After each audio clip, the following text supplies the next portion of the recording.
1 in 5 Americans has a disability, and as you would imagine, that means that navigating the world can be tricky. What you may not realize is it also makes navigating websites and apps almost impossible. I want to introduce you to a Minnesota man who is showing us all how to help.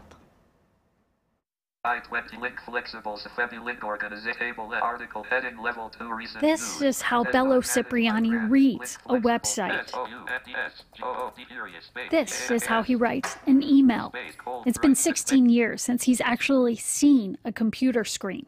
He was assaulted by a group of young men while working in tech in California. They started hitting me, and my cause of blindness is retinal detachment, so I got kicked in the head so many times that my retina is detached. Bello lost all of his vision at 26. And what about the emotional toll of that, of seeing and then not seeing? It was shocking. And it was frustrating. Even though computers now have screen readers, many websites and apps are not fully compatible. I would say that often, friends want to meet up for lunch or dinner and they send me a link to a restaurant and I can't access their menu. Or I want to buy tickets to a concert and I want to submit payment and then the button's not labeled. So what happens is I hear button, button, button, and I don't know which button I'm pressing.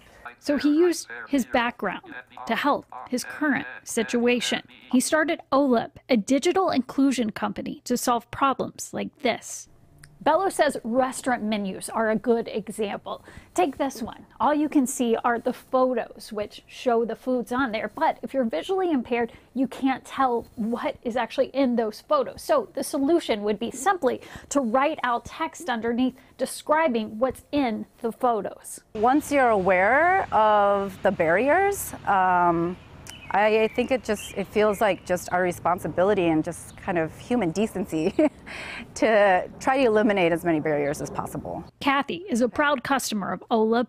She runs the Regional Arts Council, and as you can see, their website is now fully accessible. Metropolitan Regional Arts Council. We want to actually break down barriers and make sure that our application process, our decision-making process, all of those things are as barrier-free as possible. And so that definitely includes the disability community. Bello says that inclusion carries over to social media, where everyone can choose to edit their posts to write in photo descriptions. Headshot of James Kerwin wearing a black polo shirt and sunglasses, smiling, graphic. Tell me about what that means to be able to read a caption, to know what a photo is. As a human being, I just feel included. I feel part of the conversation. I feel that someone took a moment to make sure that I could, or someone like me could be part of this conversation.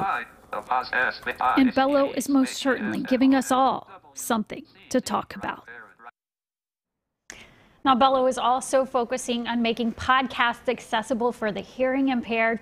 If you'd like to learn more about making a website or an app more inclusive, you can check out OLIB's website.